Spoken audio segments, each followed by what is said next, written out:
और पाठशाला में अब सीधा रुख करेंगे पॉलिटिकल साइंस की क्लास का, जिसमें हम डिप्लोमेसी की बात करेंगे, जिसमें ज्योग्राफी की बात करेंगे, साथ साथ इतिहास का चैप्टर भी खोला जाएगा। लेकिन शुरुआत दो सवालों से करें। सवाल नंबर 1 कि क्या मोदी सरकार की गलत नीतियों की वजह से चीन पाकिस्तान के साथ आ गया? और सवाल नंबर 2, क्या भारत के सामने जो पहले दो फ्रंट थे वो अब एक यूनिफाइड फ्रंट बन चुका है? इन्हीं दोनों सवालों को एक एक करके आपको समझाएंगे, क्योंकि पिछले 24 घंटे से इन्हीं सवालों पर मोदी सरकार और कांग्रेस के बीच खींचतान तेज हो चुकी है। कल लोकसभा में राहुल गांधी ने आरोप लगाया कि मोदी सरकार की गलत नीतियों की वजह से चीन और पाकिस्तान साथ आए। राहुल गांधी ने यह भी आरोप लगाया कि पहले देश के सामने दो फ्रंट थे, एक फ्रंट चीन था तो दूसरा पाकिस्तान था, और अब वो यूनिफाइड फ्रंट बन चुके हैं, यानी कि एक हो चुके हैं, जिससे भारत का खतरा और बढ़ चुका है। राहुल गांधी का सबसे पहले बयान सुनाते हैं आपको, और साथ ही भारत के साथ चीन पाकिस्तान के रिश्तों का जो चैप्टर है वो भी खोला जाएगा। Told you, you have brought China and Pakistan together. You have brought China and Pakistan together. You have taken the concept of two different fronts and converted it into one unified front. Yes. And by the way, in case you haven't realized it, in case you haven't understood what's going on, it is very clear that the Chinese and the Pakistanis are planning. Look at the weapons that they are buying. Look at their activity. Look at the way they are talking. Look at who they are speaking to. I am clearly stating in the House of Parliament that we have made a massive blunder. Rahul Gandhi ने कहा कि चीन और पाकिस्तान मोदी सरकार की वजह से साथ आ गए। कैसा है? पाठशाला में आज का टेस्ट हम करने जा रहे हैं, लेकिन पहले दो फ्रंट की थ्योरी को आपको थोड़ा और डिटेल से समझा देते हैं, जिसका जिक्र राहुल गांधी कर रहे हैं। एक मैप के जरिए आपको बताते हैं कि भारत के एक तरफ पाकिस्तान है तो भारत के दूसरी तरफ चीन। ये दोनों पड़ोसी देश हैं, लेकिन ऐसे पड़ोसी हैं जिनसे भारत युद्ध भूमि में भिड़ चुका है। चीन के साथ एक बार भारत युद्ध लड़ चुका है तो पाकिस्तान के साथ 4 युद्ध भारत लड़ चुका है। ये दोनों देश ही भारत के दो फ्रंट पर हैं, जिसने युद्ध की आशंका को लगातार बनाया हुआ है, और इसीलिए भारत में अक्सर टू फ्रंट वॉर का जिक्र किया जाता है। अब राहुल गांधी का आरोप है कि ये दो फ्रंट ना होकर के बल्कि एक यूनिफाइड फ्रंट हो चुके हैं, यानी दोनों देश मिलकर के भारत पर एक साथ हमला कर सकते हैं। तो भारत को एक ही वक्त में दो अलग अलग मोर्चों पर दो देशों से जंग करनी पड़ेगी। अब सवाल ये कि क्या वाकई ऐसी संभावना है कि चीन और पाकिस्तान मिलकर के भारत पर हमला कर दें? इसके लिए आपको चीन और पाकिस्तान के रिश्तों को बारीकी से समझना होगा, कम से कम मोटे तौर पर आकलन करना होगा कि दोनों का संबंध क्या है। चीन और पाकिस्तान एक दूसरे का साथ अगर दे रहे हैं तो क्यों दे रहे हैं? साल 2016 से 2020 की बात की जाए तो साल 2016 से 20 के बीच पाकिस्तान ने जितने भी बड़े हथियार खरीदे उनमें 74% चीन के हथियार हैं।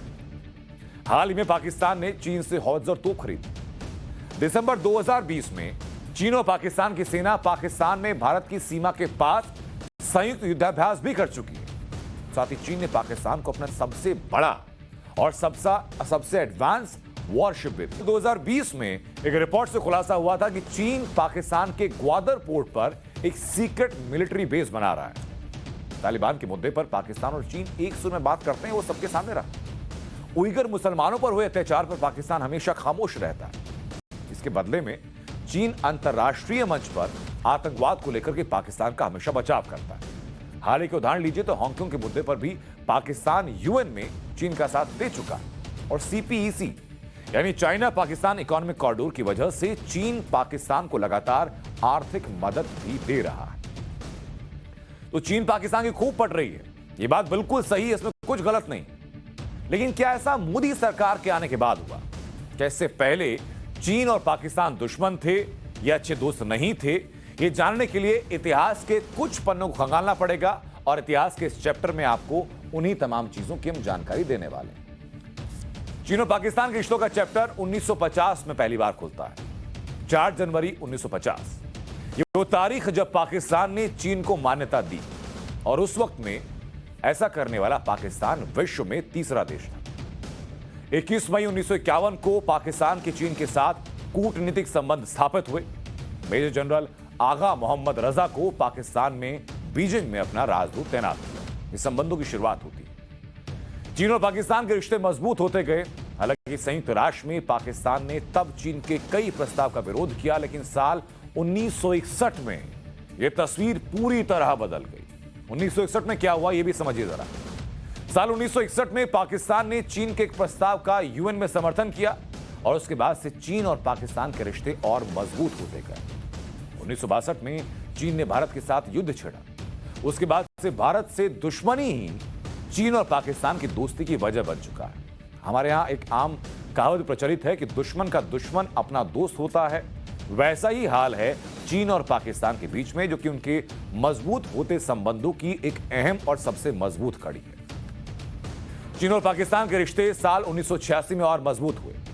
न्यूक्लियर एनर्जी को लेकर के दोनों देश एक दूसरे की मदद के लिए आगे आए। दोनों देशों ने एक दूसरे की मदद के लिए पहल की। इसके बाद साल 2004 में चीन पाकिस्तान के बीच में एक परमाणु ऊर्जा को लेकर के एक डील होती है। इस डील के बाद 8 दिसंबर 2021 को चीन और पाकिस्तान ने अपने परमाणु करार को नए सिरे से लागू किया। उसमें कई अमेंडमेंट किए गए और इस समझौता जो कि 2021 में किया गया, यह अगले 10 साल यानी 2031 तक के लिए वैध होगा। इस समझौते के तहत पाकिस्तान में परमाणु प्रौद्योगिकी का ट्रांसफर होगा। यूरेनियम के खनन और संवर्धन में चीन मदद करेगा। पाकिस्तान को न्यूक्लियर फ्यूल की सप्लाई भी चीन करेगा। पाकिस्तान में न्यूक्लियर रिएक्टर स्थापित करने में भी चीन मदद करेगा और चीन के सहयोग से ही पाकिस्तान में 4 नए परमाणु संयंत्र भी तैयार हो रहे हैं। इसी समझौते के तहत चीन परमाणु ऊर्जा के क्षेत्र में पाकिस्तान को हर तरह से मदद करने के लिए तैयार है और समझौते के तहत चीन इस मदद के लिए बाध्य भी है। लेकिन विदेश मंत्री एस जयशंकर ने इतिहास का एक बड़ा सबक दिया। उन्होंने राहुल गांधी को दावों का जवाब देने के लिए ट्विटर का सहारा लिया और एस जयशंकर ने कहा कि राहुल गांधी ने लोकसभा में आरोप लगाया कि मोदी सरकार ने पाकिस्तान और चीन को करीब लाया। शायद राहुल गांधी को इतिहास के कुछ और तथ्य जान लेने चाहिए, इतिहास कुछ हद तक पढ़ लेना चाहिए। साल 1963 में पाकिस्तान ने अवैध रूप से शख्सगाम घाटी को चीन को सौंप दिया।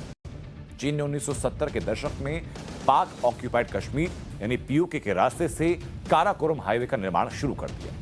दोनों देशों के बीच 1970 के दशक से ही घनिष्ठ परमाणु सहयोग भी रहा है, जिसका की आंकड़ा आपको कुछ वक्त पहले हमने बताया। उसका जिक्र विदेश मंत्री एस जयशंकर ने अपने ट्वीट में भी किया।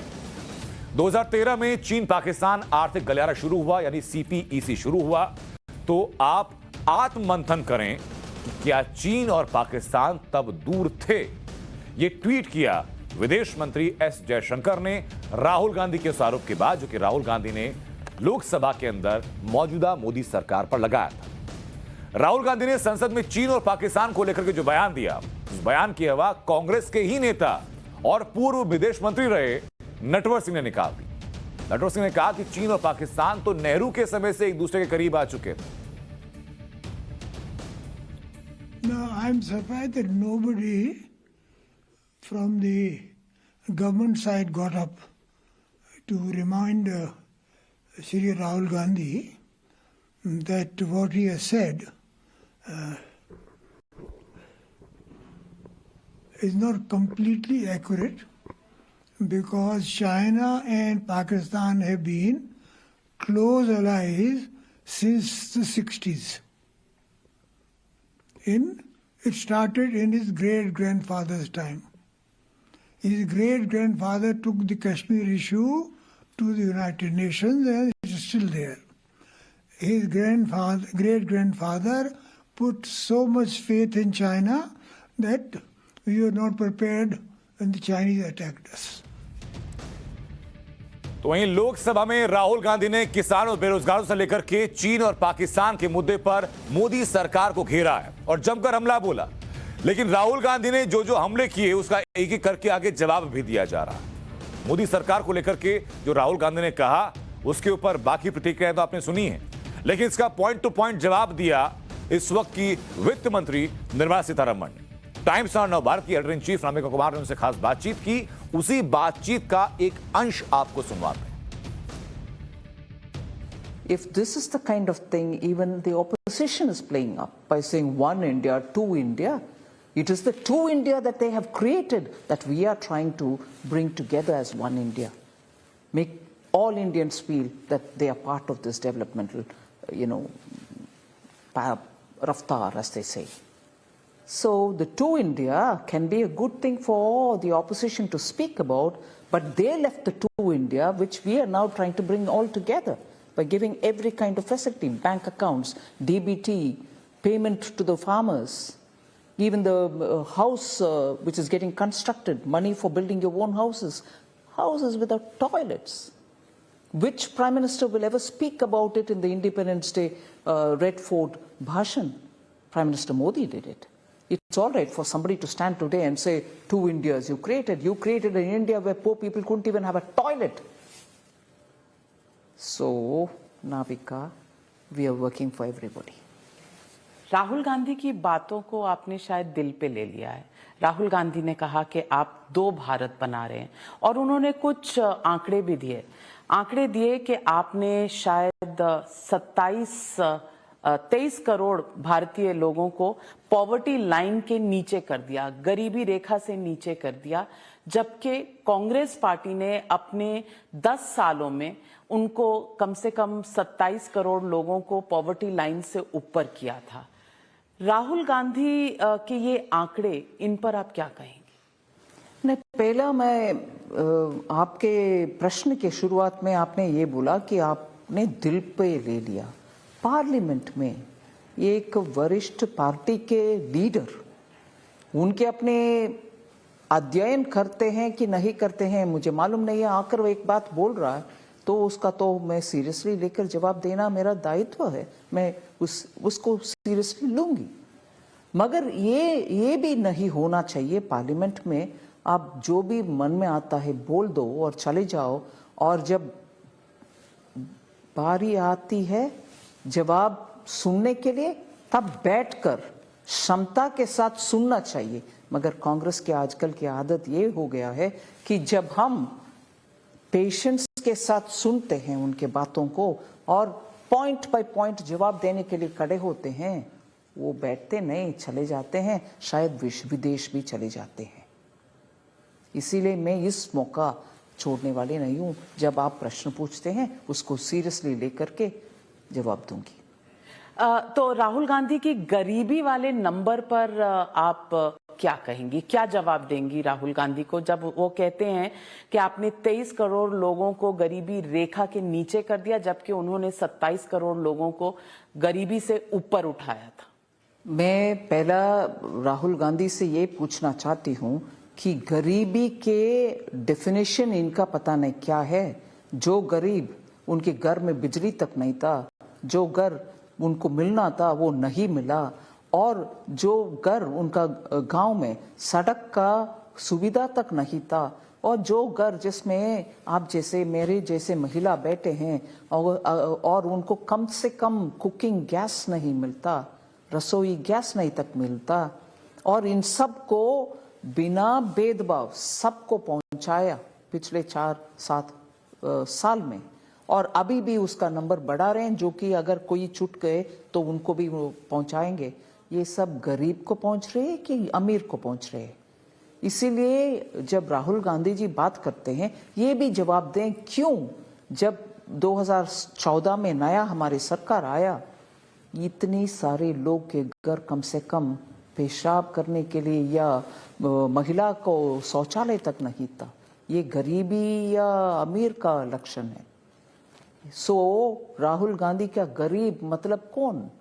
जिनके हाथ में ये बोलते हैं कि मनरेगा के द्वारा महात्मा गांधी ग्राम रूरल एम्प्लॉयमेंट गारंटी स्कीम के द्वारा पैसा मिलता था, वो गरीब है, मगर उन तक भी पैसा नहीं मिला। उस समय के कंट्रोलर एंड ऑडिटर जनरल का रिपोर्ट में कितनी फ्रॉड अकाउंट्स थे, गोस्ट अकाउंट जिसका बोलते हैं, जो आदमी जिंदा नहीं है मगर उनके नाम पर अकाउंट है, उनके पैसा पहुंच रही है मनरेगा के नाम पर। ये सब निकल कर आया। इसीलिए गरीब इनके रिश्तेदार के नाम पर, गरीब के नाम पर इनके रिश्तेदार के पास पैसा जाता था। ये गरीबी इनके लिए चाहिए, क्योंकि उनके नाम पर डाइवर्ट होता था पैसा। इसीलिए गरीब के ऊपर जब ये रोते हैं, व्हाट यू से, क्रोकोडाइल टीयर्स को, मगरमच्छ के आंसू, राहुल गांधी हर बार खड़े होकर के गरीब गरीब गरीब बोलता। हरियाणा में, राजस्थान में किसानों के जमीन को कब्जा करने वाले जीजाजी के बारे में कुछ नहीं बोलते। और न्यूज की पाठशाला में अब वक्त है पॉलिटिकल साइंस की क्लास का।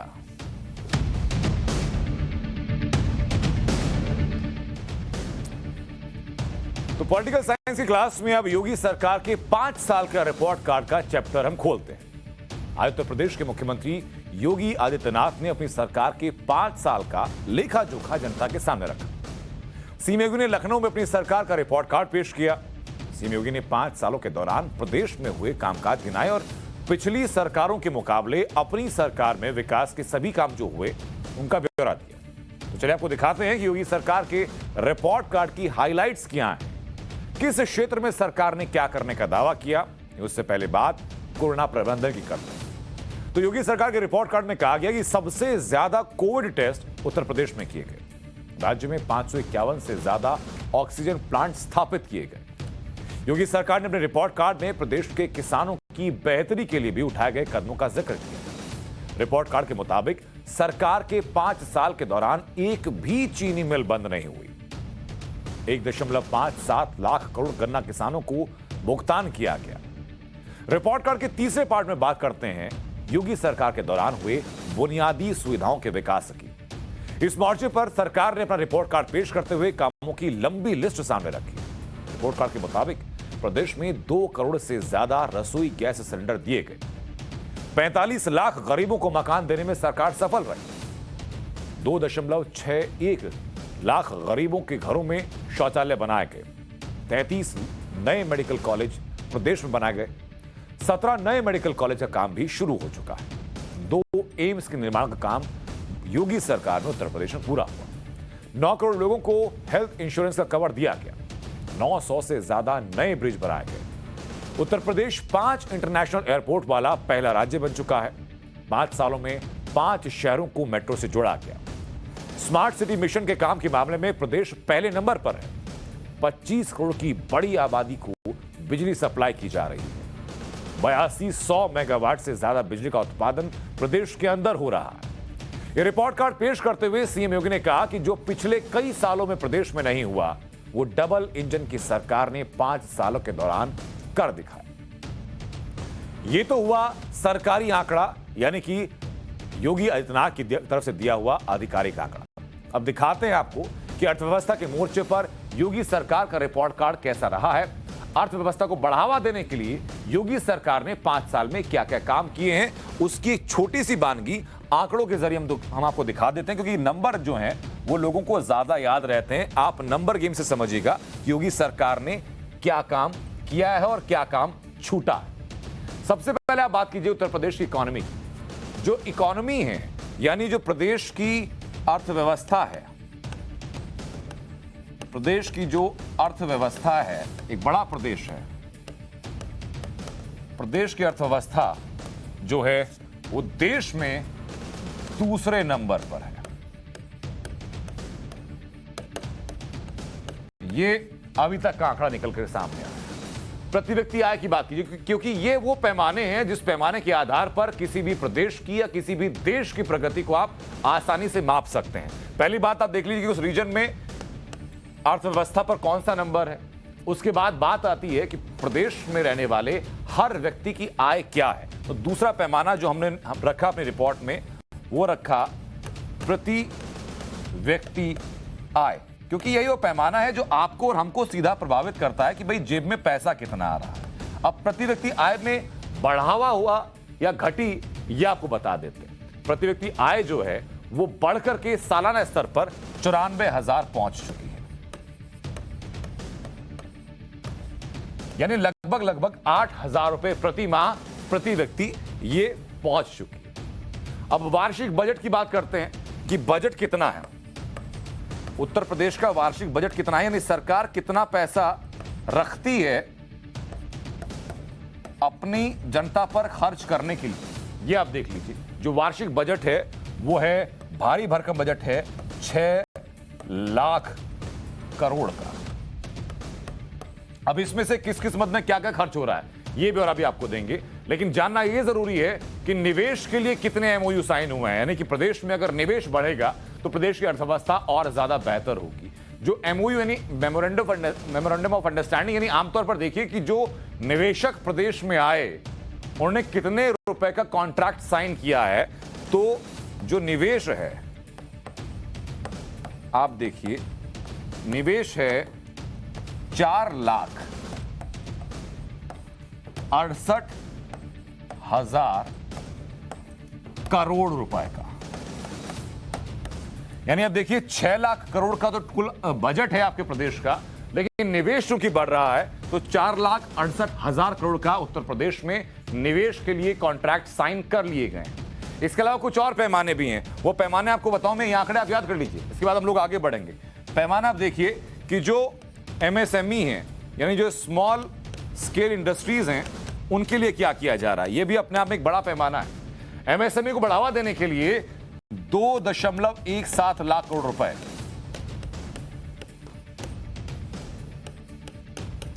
$2.17 लाख करोड़ रुपए का कर्ज एमएसएमई सेक्टर को दिया गया है। इसके साथ ही प्रदेश में उत्तर भारत का पहला डेटा सेंटर बनाया गया। ये वो आंकड़ा है जो कि आपको मुंह जबानी होना चाहिए, ताकि आपको पता रहे कि जिस प्रदेश में आप रह रहे हैं और प्रदेश के मुख्यमंत्री जो दावा कर रहे हैं वो दावा कसौटी पर खरा उतर रहा है या नहीं उतर रहा है। साथ ही साथ सीएम योगी ने सरकार का रिपोर्ट कार्ड पेश करते हुए कहा कि उत्तर प्रदेश को नंबर 1 बनाना है, उत्तर प्रदेश को नंबर 1 बनाएंगे और प्रदेश में ईज ऑफ डूइंग बिजनेस की संभावना को बढ़ाएंगे, ताकि व्यापारी यहां पर आए तो उसको कोई परेशानी ना हो अपना उद्योग, अपना व्यापार जमाने में और बढ़ाने। सीएम योगी आदित्यनाथ कानून व्यवस्था के मोर्चे पर आखिर नंबर 1 स्थान पर क्यों नहीं प्राप्त कर सकता, देश का अग्रणी राज्य क्यों नहीं बन सकता। अगर आबादी की दृष्टि से उत्तर प्रदेश देश का अग्रणी राज्य है, नंबर 1 का राज्य है, तो फिर अर्थव्यवस्था की दृष्टि से भी, प्रति व्यक्ति आय की दृष्टि से भी उत्तर प्रदेश देश की नंबर 1 की अर्थव्यवस्था और उत्तर प्रदेश की प्रति व्यक्ति आय भी नंबर 1 क्यों नहीं हो सकती। इस दिशा में प्रयास किए जाने की दिशा में सरकार ने जो अपना रोड मैप तैयार किया है, उसी दिशा से आज मैं यहां पर इस पीसी के साथ आपके साथ जुड़ रहा हूं। ईज ऑफ डूइंग बिजनेस में 15-16 में उत्तर प्रदेश देश के अंदर 14वें स्थान पर था। यानी देश और दुनिया का कोई भी निवेशक अगर उत्तर प्रदेश के अंदर निवेश करने का इच्छुक रहता तो उत्तर प्रदेश कहीं नहीं आता था। सेवाओं को ऑनलाइन की, सेक्टोरियल पॉलिसीज बनाई, आज परिणाम है Uttar Pradesh ease of doing business में आज देश के अंदर नंबर 2 स्थान पर है। सीएम योगी आदित्यनाथ कानून व्यवस्था के मोर्चे पर अपनी सरकार की तारीफ लगातार करते रहे। पूरे चुनावी अभियान के दौरान कानून व्यवस्था ही वो मुद्दा जिस पर वो बार बार समाजवादी पार्टी की अखिलेश सरकार को घेरते नजर आए। सीएम योगी ने अपने 5 सालों में गुंडागर्दी और माफिया राज को खत्म करने का दावा किया। तो कानून व्यवस्था के मसले पर योगी के रिपोर्ट कार्ड में क्या लिखा गया, अब जरा आप वो देखिए। योगी सरकार के 5 साल के कार्यकाल के दौरान 6 एफएसएल यानी फॉरेंसिक लैब खोली गई। 18 फॉरेंसिक लैब पर प्रदेश में काम जारी। इन 18 और 6 24 फॉरेंसिक लैब अगले कुछ ही देर में प्रदेश के अंदर तैयार हो। महिला पुलिसकर्मियों की तादाद 5 साल में 3 गुना तक बढ़ा दी गई है। 86,000 पुलिसकर्मियों को प्रमोशन दिया गया है। पुलिस के आधुनिकीकरण पर योगी सरकार में काम किया गया। 5 साल में प्रदेश में कोई दंगा नहीं हुआ। इसके साथ ही डकैती में 58% की कमी आई। हत्या जैसे अपराध 23% तक घटे। फिरौती की घटनाएं 53% कम हुई हैं। बलात्कार के मामले 45% घट चुके हैं। 694 पेशेवर अपराधियों पर राष्ट्रीय सुरक्षा कानून यानी रासुका के तहत कार्रवाई कर दी गई।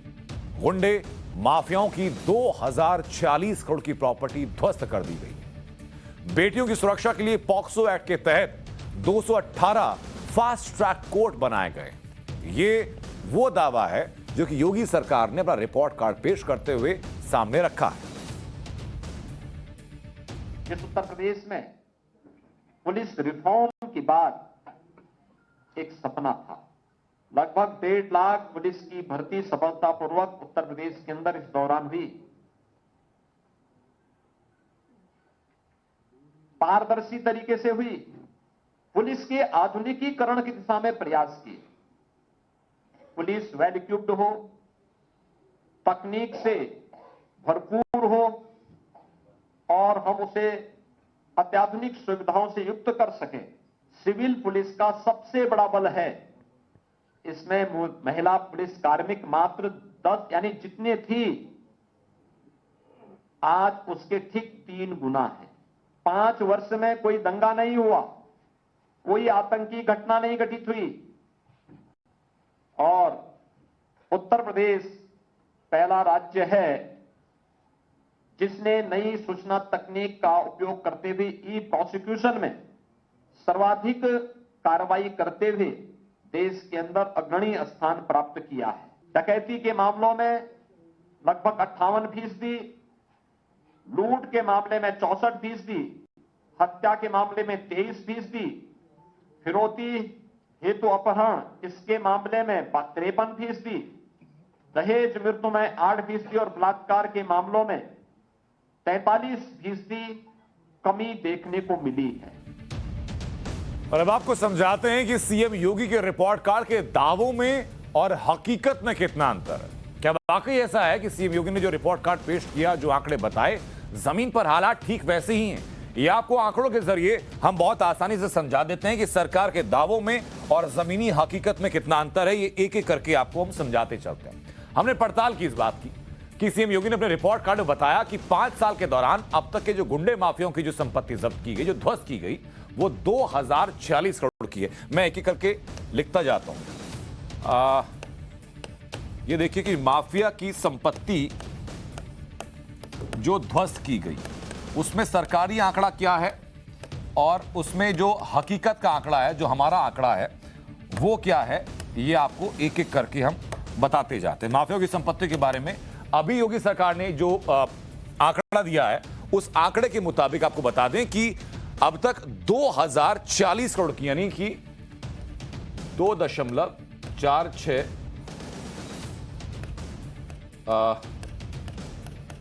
हजार करोड़ की संपत्ति को ध्वस्त किया गया। यह सरकारी आंकड़ा है।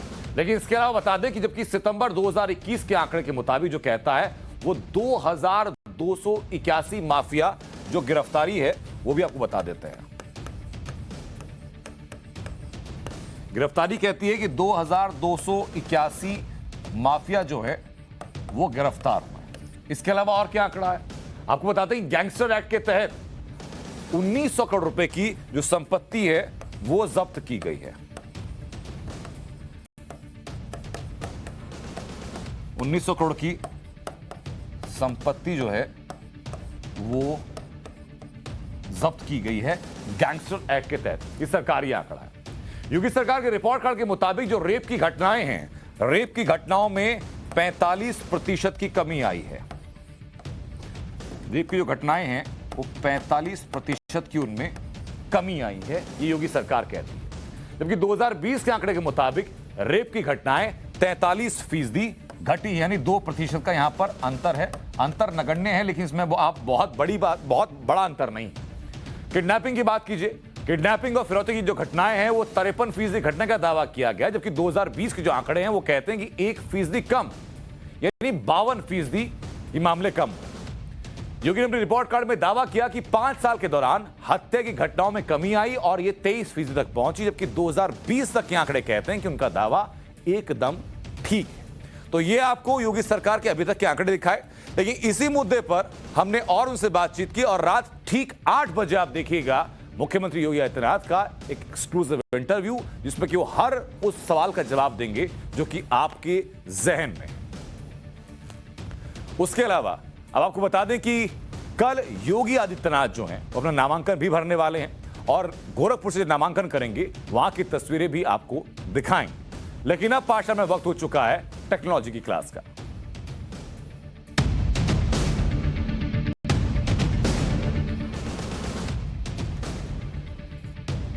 टेक्नोलॉजी की क्लास में आपको कुछ बताऊं उससे पहले आपको मिलवाता हूं मेरे एक अवतार से। ये अवतार आप देखिए, हैरान मत होइए, ये मेरा एक वर्चुअल अवतार है जो कि मेटावर्स से यहां स्टूडियो में सीधा अवतरित हो चुका है। आपको बता दें कि आज टेक्नोलॉजी की क्लास में इसी मेटावर्स से जुड़ी हुई हर एक जानकारी आपको बताएंगे कि आपको कि जहां आप सब कुछ कर सकते हैं वो संसार कौन सा है, और अपने इसी तरीके के अवतार के जरिए आप जो चाहे वो कर सकते हैं। भारत में मेटावर्स अब धीरे धीरे पैर पसार रहा है, धीरे धीरे प्रगति आगे पा रहा है। भारत में पहली बार ऐसा हो रहा है कि मेटावर्स के जरिए शादी भी होने जा रही है।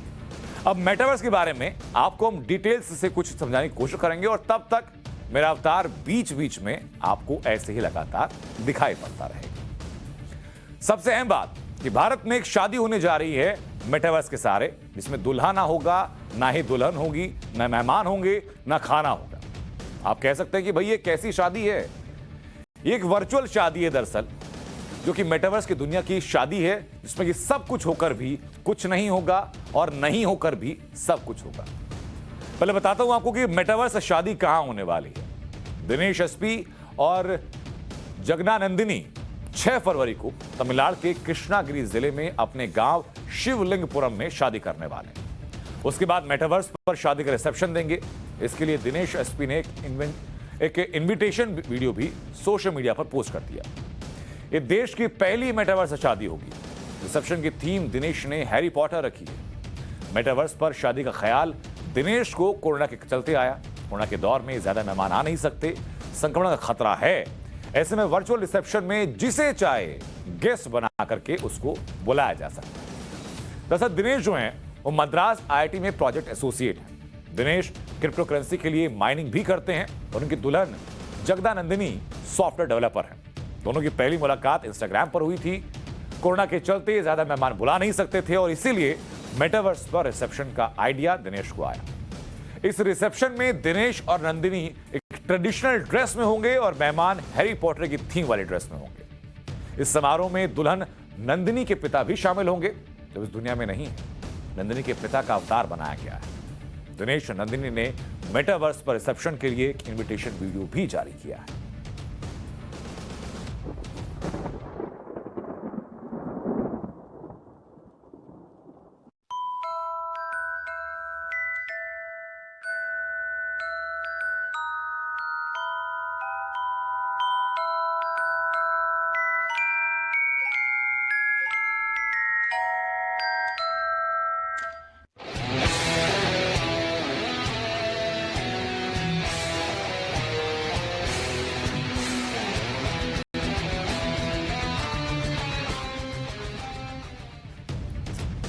तो ये वो इनविटेशन वीडियो है जो कि इन दोनों लोगों ने साझा किया है अपनी परिकल्पना की दुनिया में, और वो तमाम चीज संभव की जा रही हैं जो शायद असली दुनिया में संभव ना हो पाती, वो आभासी दुनिया में हर चीज संभव की जा रही है। उनमें सबसे अहम बात है नंदिनी के पिता का इस शादी समारोह में शामिल होना, जो कि इस दुनिया में नहीं है। उनका अवतार बना करके उनको शादी में शरीक कराया जाएगा। मेटावर्स दरअसल साइबर स्पेस, वर्चुअल रियलिटी, ये सब बेसिकली एक ही चीजों के अलग अलग नाम है। आपको बताते हैं क्या क्या है। मेटावर्स 2 शब्दों से मिलकर बना है, मेटा और वर्स। मेटा का मतलब है सीमाओं से परे, और वर्स का मतलब है यूनिवर्स। तो मेटावर्स का मतलब हुआ यूनिवर्स के पार दूसरा यूनिवर्स।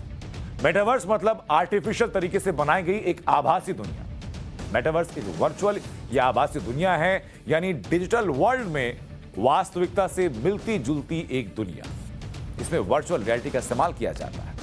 मेटावर्स में लोग डिजिटली एक दूसरे से कनेक्ट होते हैं। लॉगिन आईडी होती है, पासवर्ड होता है, और उससे आप मेटावर्स में दाखिल हो जाते हैं। उसके बाद लोग अपने अपने अवतार चुनेंगे। आपका डिजिटल अवतार मेटावर्स में सब कुछ कर सकेगा जो भी आप चाहते हैं। अपने डिजिटल अवतार को आप घर बैठे कंट्रोल कर सकेंगे। मेटावर्स पर अभी सभी तरीके के अवतार आपस में बात भी कर सकते हैं। और आसान शब्दों में कहा जाए तो जैसे इंटरनेट को आप अगर एक जगह मानते हैं, तो अब आप उस जगह से कहीं भी जा सकते हैं। जो पूरा स्पेस है उसका आप हिस्सा बन सकते हैं। एक अलग दुनिया है जहां आप तो नहीं हैं, लेकिन आपका डिजिटल अवतार जरूर जा सकता है। वही अवतार जो कि मैंने अपना अवतार कुछ वक्त पहले आपको दिखाया था। खास बात यह कि मेटावर्स की भारत में पहली शादी है। लेकिन दुनिया में इस तरह की शादियों का आयोजन पहले से हो रहा है। अमेरिका में पिछले साल एक ऐसी ही शादी हुई जिसका आयोजन किया गया था। सितंबर 2021 में अमेरिका में मेटावर्स पर एक शादी की पार्टी, डेव और ट्रेसी, उन्होंने डिजिटल तरीके से शादी की। डेव और ट्रेसी पहली बार मेटावर्स पर ही मिले थे। उनकी रियल शादी और मेटावर्स पर शादी एक साथ हुई और ये तस्वीरें आपको लगातार उस रियल शादी की और मेटावर्स की शादी की लगातार दिखा रहे हैं, जो कि अपने आप में दिलचस्प है। आप दोनों अवतार देख सकते हैं, यानी जो रियल में दोनों की फोटो हैं और जो मेटावर्स में उनका अवतार बनाया गया, वो दोनों चीजें आप देख सकते हैं। और दोनों जो आयोजन थे वो एक साथ हो रहे थे। इस शादी में ऑनलाइन यानी वर्चुअली लगभग 1,90,000 लोग शामिल हुए। अब सोचिए कि क्या किसी शादी में इतने लोग शामिल हो सकते हैं। इस शादी में 22 लाख रुपए का खर्च आया था, यानी 22 लाख रुपए का खर्च और 1,90,000 लोगों का आपने आयोजन कर दिया। मेटावर्स में कैसे आप एक दूसरे से मिलेंगे, वहां कैसे काम होगा, ये एक वीडियो के जरिए आपको समझाते हैं। ये वीडियो आप देखिए, ये वीडियो फेसबुक का। इसमें मार्क जकरबर्ग बता रहे हैं कि कैसे मेटावर्स में सोशलाइज किया जाएगा। आप और आपके दोस्तों के डिजिटल अवतार मेटावर्स में आपस में बात करेंगे। इस दौरान आप उड़ भी सकते हैं, किसी कार्टून का अवतार ले सकते हैं। इस दौरान एक स्पेस क्राफ्ट की मदद से आप अंतरिक्ष में भी जा सकते हैं, जैसा आप वीडियो में ये देख भी रहे हैं।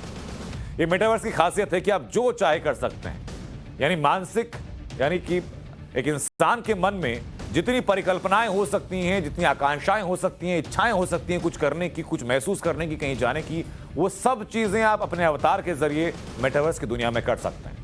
अब आप समझ में आ रहा होगा कि मेटावर्स कैसे काम करता है। मेटावर्स से जुड़ने के लिए कौन सी उपकरण आपके पास होने चाहिए, संक्षेप में आपको यह भी बताते हैं ताकि आपको और आसानी इस मामले में रहे। मेटावर्स में एंट्री के लिए आपको एक वर्चुअल रियलिटी हेडसेट चाहिएगा। यह हेडसेट आंख और कान में लगाया जाता है।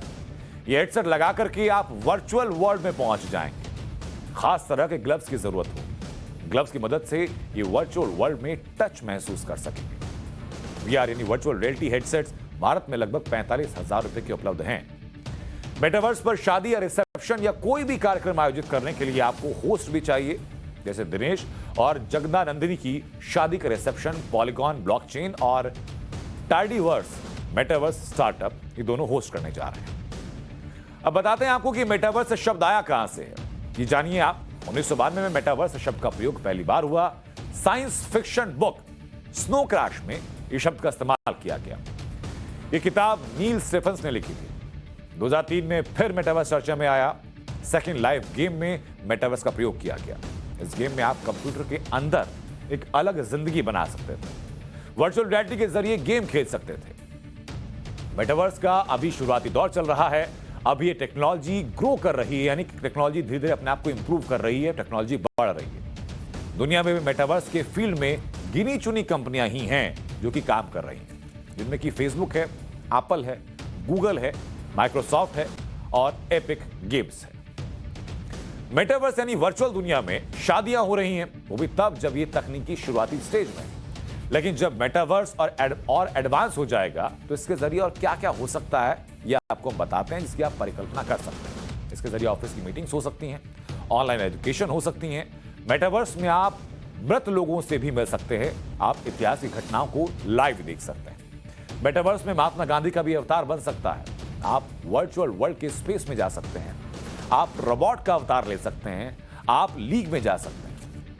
लेकिन इसी बीच एक दिलचस्प चीज आपको दिखाते हैं। वर्चुअल रियलिटी का एक चमत्कार आपको बताते हैं। साल 2020 में दक्षिण कोरिया की एक महिला ने अपनी मृत बेटी से वर्चुअल रियलिटी के जरिए मुलाकात की। एक टीवी शो के दौरान इस मां की मुलाकात उसकी बेटी से कराई गई, जिसका निधन 2016 में हुआ था। इसके लिए बेटी का अवतार तैयार किया गया और उसके बाद उसमें आवाज डाली गई और फिर वर्चुअल रियलिटी हेडसेट और टच ग्लव्स की मदद से मां ने अपनी बेटी से मुलाकात की, गले लगाया और दोबारा मिलने का वायदा किया। यह है मेटावर्स और वर्चुअल रियलिटी की ताकत। जिस अवतार का लगातार हम जिक्र कर रहे हैं, ये वही अवतार है, यही जो मेरा अवतार है। मैं वर्चुअल रियलिटी में, उस दुनिया में इसी अवतार के सहारे जा सकता हूं। VR हेडसेट के जरिए किसी भी दुनिया को महसूस कर सकता हूं, एक नई दुनिया बना सकता हूं और ग्लव्स के जरिए उस दुनिया को अपनी त्वचा पर भी महसूस कर सकता हूं। ये ताकत है टेक्नोलॉजी की, अभी शुरुआती वर्जन में है। जैसे जैसे एडवांस होगी आप जो चाहे कर सकेंगे अपनी कल्पना की दुनिया में। एक छोटे से ब्रेक ले रुक रहे हैं, आप बने रहिए टाइम्स नाउ नवभारत के साथ।